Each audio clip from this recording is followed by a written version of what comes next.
The message arrived at the worst possible time. Evan was halfway through repairing a cracked coolant line on a freight dock orbiting the blue dwarf star Kepri 9 when his wrist terminal vibrated twice, once for priority, twice again for family. He froze, fingers still inside the open panel, the low hum of the station filling the silence between his thoughts. Family messages never came twice. He wiped his hands on his jacket and stepped away from the ship, moving toward the quieter edge of the dock. Cargo haulers drifted slowly past the transparent shield, their hull lights blinking like tired eyes. Evan tapped the message open. It was short. "We need 50,000 credits. Please send as soon as possible. Do not ask questions. We are safe. We love you." It was signed by both of them. Evan stared at the words for a long time. 50,000 credits was not impossible, but it was not small. It was the kind of number people asked for when something had gone very wrong. And the message itself felt wrong. Too neat. Too controlled. His parents never said, "Do not ask questions." They were not human, but they had raised him with a stubborn honesty that bordered on painful. They believed questions were how trust worked. Silence to them was a warning sign. Evan checked the timestamp. Sent 12 hours ago. No follow-up. No reply to the message he sent back asking if they were hurt. He tried calling. The call failed before it even rang. That was when the cold settled in his chest. Evan had been adopted when he was 4, after a failed evacuation on a fringe colony that no longer existed on any official map. The species that took him in, tall, long-armed, soft-voiced beings named the Ralathi, were known across the sector for their patience and deep family bonds. Adoption was rare among them, almost unheard of across species, but they had taken him anyway. They raised him on a quiet trade world called Lyris Gate, taught him their language and customs, helped him learn human ones too so he would not forget. They never hid the fact that the galaxy saw humans as strange, unpredictable, sometimes dangerous. "Labels are for boxes," his mother used to say, her voice slow and careful as she helped him with his early studies. "You are not a box." Now someone was treating them like one. Evan didn't send the credits. Instead, he quit his shift, packed a single bag, and booked the fastest private jump he could afford. It took nearly everything he had saved, but money could be replaced. Time could not. The ship's AI warned him the route was inefficient. He ignored it. 3 jumps later, Lyris Gate came into view.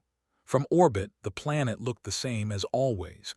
Green-white cloud cover, gentle auroras around the poles, the massive ring station casting a soft shadow across the surface. Evan felt a small breath of relief leave him. Nothing was burning, no evacuation beacons, no emergency broadcasts, but as soon as he docked, the feeling returned. The station was too quiet. Lyris Gate was usually loud with overlapping languages, market calls, and the constant low music of public announcements. Now the air felt muted, like sound itself was being absorbed. Shops were open but half empty. People moved with purpose, eyes forward, conversations cut short when others approached. Evan walked fast, his long coat brushing against his legs, his human stride standing out among the smoother movements of the Ralathi and other species. More than once he felt eyes on him, then quickly away. He reached the transit platform that led to the residential arc where his parents lived. The lift doors hesitated before opening, as if reconsidering. Inside, the walls flickered, advertisements glitching before stabilizing. His parents' home was on the upper curve of the arc, overlooking the artificial lake that reflected the station lights. Evan slowed as he approached, heart pounding in a way no vacuum exposure ever caused. The door recognized him instantly. It slid open. The lights inside were dim. The air was clean but empty, like a place that had been carefully cleaned of people rather than mess. The main living space looked intact, but personal items were gone. His father's reading pad was missing from its usual place. The woven wall hangings his mother made were gone too. Evan stepped inside slowly. "Mom," he called. "Dad," no answer. He moved through the rooms one by one. Their sleeping area was untouched, beds neatly arranged, but the storage units were half empty, clothing gone. Travel packs missing. This was not a robbery. This was preparation. A soft chime came from the wall terminal behind him. Evan turned just as the screen flickered on, displaying a single symbol before going dark again.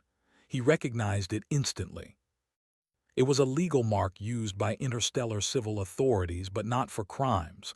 It was used for audits, reviews, reclassification. His chest tightened.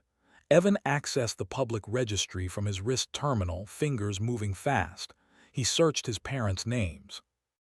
The result returned blank. No error, no denial, just blank. That was worse. He stepped back outside, forcing his breathing to slow. Across the arc, a Ralathi neighbor stood near the railing, pretending to study the lake. Evan approached. "Have you seen my parents?" he asked, keeping his voice calm. The neighbor's eyes flicked toward him, then away. "They are occupied," the Ralathi said carefully. "With what?" Evan pressed. The neighbor's long fingers tightened around the railing. "It is not wise to ask such things openly." "They asked me for money," Evan said. "They wouldn't do that unless something was wrong." The neighbor looked at him again, this time with something close to fear. "Then you should send it." "Why?" The Ralathi leaned closer, lowering his voice. "Because humans are being noticed." Evan frowned. "Humans have always been noticed." "Not like this," the neighbor replied. "There has been a change, quiet, administrative. Families like yours are being reviewed." "For what?" "For mistakes that were never mistakes before." Before Evan could ask more, a pair of uniformed figures appeared at the far end of the arc. Not guards, not police. Their clothing was neutral gray, their insignia unmarked except for the same symbol Evan had seen on the terminal. The neighbor stepped back at once, distance creating safety. "Go home," he whispered, "or leave." The figures stopped several meters away, clearly aware of Evan's presence. One of them spoke, voice smooth and amplified just enough to carry. "Evan Hale. Human citizen, trade-certified engineer." "That's me," Evan replied, straightening. "You have arrived without prior notice to this jurisdiction," the official continued. "May we ask your purpose?" "I came to see my parents." The second official tilted their head. "Your guardians are currently under interspecies family compliance review." Evan felt heat rise behind his eyes. "On what grounds?" "Unauthorized long-term guardianship of an adaptive species classified as unstandardized." "Human," Evan said sharply. The official paused. "Yes." "Human, where are they?" "They are safe," the first official said, using the same word from the message. "But their status is unresolved." "Then resolve it," Evan snapped. "They raised me. There's nothing illegal about that."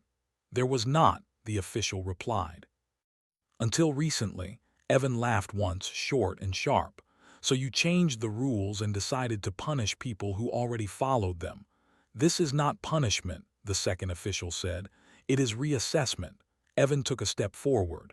"They asked me for 50,000 credits." "Why?" The officials exchanged a brief glance. "That amount corresponds to a temporary compliance bond," the first said. "Payment delays further action. And if it's not paid, then permanent separation procedures begin." The words hit harder than any blow. "You're talking about taking them away from each other," Evan said. "From me." "We are talking about restoring systemic order," the official replied. Evan's hands clenched. "They're my family." The second official studied him with new interest. "That claim is precisely the issue." Silence stretched between them, heavy and sharp. Finally, the first official spoke again. "You may send the credits, or you may depart. Your presence complicates matters." Evan looked past them at the artificial lake, at the home that no longer felt safe. "I'm not leaving," he said. The officials did not argue. They simply turned and walked away, their footsteps quiet, controlled, confident. Evan stood there long after they were gone, heart racing, mind burning. The money wasn't ransom. It was time. And time was something the system expected him to buy quietly. Instead, Evan did what humans had always done when systems tried to erase them politely. He stayed. Evan did not sleep that night. He sat in his parents' empty home, lights low, listening to the quiet hum of the station. Every sound felt louder without them. The walls that once held warmth now felt like they were waiting for permission to forget who lived there. By morning, Evan had made a decision. If the system worked in silence, then he would force it into noise. He began with the law. Evan was not a lawyer, but he was human, and humans survived by learning systems fast and bending them harder. He pulled every public record related to interspecies adoption, guardianship, and citizenship. The files were dense, written in careful language designed to sound reasonable while hiding sharp edges. One phrase kept appearing: adaptive species, classification pending, humans. The classification had been added only months ago, slipped quietly into the registry during a routine update. No announcement, no vote broadcast, no public discussion. Evan cross-checked timelines. The reviews had started immediately after. Families like his were being targeted not because they broke the law, but because the law had moved underneath them. He opened a private channel and began recording. "My name is Evan Hale," he said clearly. "I am human. I was raised by non-human parents who are currently under compliance review. I am documenting everything." He uploaded the file to an open civilian archive used by journalists, traders, and activists across the sector. It wasn't illegal. It wasn't aggressive. It was visible. Within hours, the first warning arrived.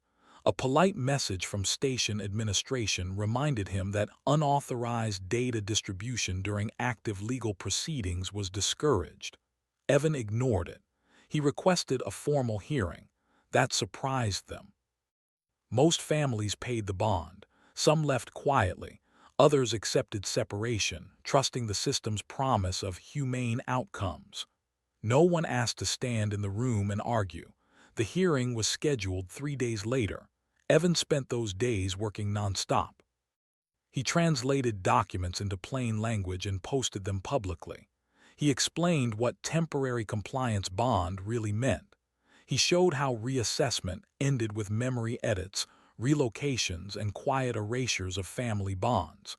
The post spread slowly at first, then faster. Comments appeared from other species, questions, doubt. On the day of the hearing, the chamber was fuller than expected. Evan stood alone at the center platform, wearing plain clothes.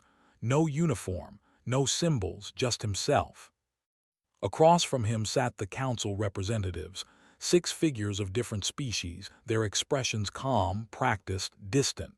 Above them, screens displayed legal text and classification markers. His parents' seats were empty. "They are not permitted to attend," Evan asked. "The guardians are subjects of review," the lead counselor replied. "Their presence is unnecessary," Evan swallowed. "They are the reason this review exists." "They are not on trial," the counselor said. "The classification is." "Then let them be here," Evan said. The counselor paused, then shook their head. "Denied." Evan exhaled slowly. "Very well," he said. "Then I will speak for the result of your classification." He activated his terminal, projecting data into the air. "You have labeled humans as adaptive and unstandardized," he began. "You claim this makes us high risk for integration, but you have traded with us for centuries, worked beside us, fought alongside us." He changed the display. "These are recorded human-led rescue operations. Disaster relief missions, medical aid delivered without contract." Another change. "These are trade routes stabilized by human crews when automated systems failed." The counselors watched in silence. "You benefit from our unpredictability," Evan continued. "You just don't like it when it can't be controlled." One counselor leaned forward. "This is not about dislike, it is about stability." "My parents are stable," Evan said sharply. "They raised one human child for over 20 years without incident. Where is the instability?" Individual cases do not negate systemic risk. Evan nodded. Then let's talk about systems. He brought up adoption records across species. Your own data shows that cross-species families have lower conflict rates than same-species ones, yet you are targeting them. That data is outdated, another counselor said. No, Evan replied, it's inconvenient. A murmur rippled through the observation seats. The lead counselor raised a hand. Mr. Hale, your emotional investment is understood, but this is not emotion, Evan interrupted. This is evidence. Silence fell. You asked for 50,000 credits, Evan went on. That number isn't about cost, it's about pressure. You know most families can't afford it. You know compliance is cheaper than resistance. The counselor's eyes narrowed slightly. You are bordering on accusation. I am making one, Evan said calmly. You changed the rules quietly because you knew people would fight you if you didn't. For the first time, the council did not respond immediately. Evan pressed forward. You fear humans because we adapt socially faster than your models predict. We bond quickly. We question authority. We don't wait for permission to care. A counselor scoffed.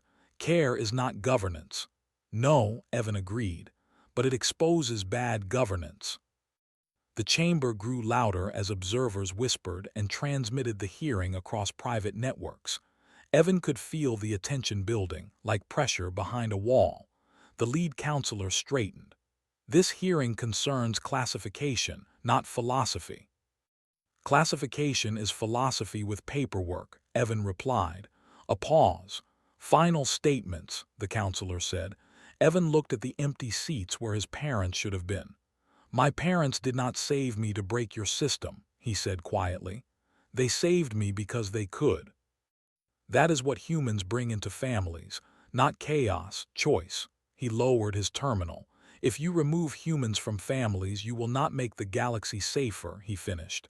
You will make it smaller. The council recessed. Hours passed. Evan waited alone in the chamber, watching the lights shift as artificial day turned to night. He wondered if his parents were watching somewhere, if they knew he was there, if they were afraid. Finally, the council returned. The classification will be temporarily suspended, the lead counselor announced. Pending further review. Evan's heart jumped. And my parents? The compliance bond is no longer required, the counselor said. They will be released. Relief hit him so hard his knees nearly buckled, but the counselor was not finished. This suspension applies only to this case, they added. Do not mistake this for reversal. Evan met their gaze. I won't. As the chamber emptied, messages flooded his terminal. Families, journalists, officials asking questions they had never asked before. Evan left the chamber and walked back toward his parents' home.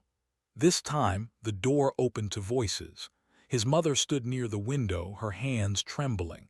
His father turned as Evan entered. For a moment, no one spoke. Then his mother crossed the room and wrapped her long arms around him, holding him like she had when he was small. You should not have done this alone, she said softly. Evan held her tight. I wasn't alone. Outside, the station hummed again, louder than before. The system had blinked, and everyone had noticed. Evan thought the hardest part was over. He was wrong. For a few days after the hearing, life seemed almost normal. His parents stayed home. Neighbors smiled again, though carefully. Messages of support continued to arrive from strangers across the station and beyond. Some thanked him. Others warned him to be careful. Evan stayed alert. Systems did not like being embarrassed. They liked it even less when the embarrassment spread. The suspension order was temporary. Everyone knew that. The council had not changed its mind. It had only paused. Evan's parents tried to return to routine, but the routine no longer fit. His father attempted to read but kept checking the door. His mother cooked meals they barely touched. At night, Evan heard them whispering in their native language, voices full of fear they thought he could not understand. He understood enough. On the fourth day, the notice arrived.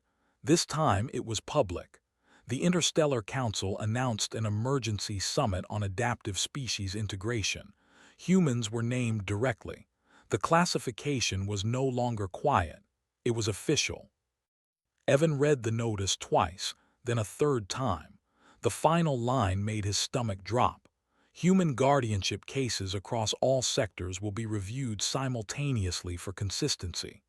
They were going to fix the problem by making it bigger. Evan sat at the table with his parents. "They're going to try to bury the details under scale," he said. "If everyone is affected, no one case stands out." His father's hands folded together. "We never wanted you to fight for us." Evan looked at him.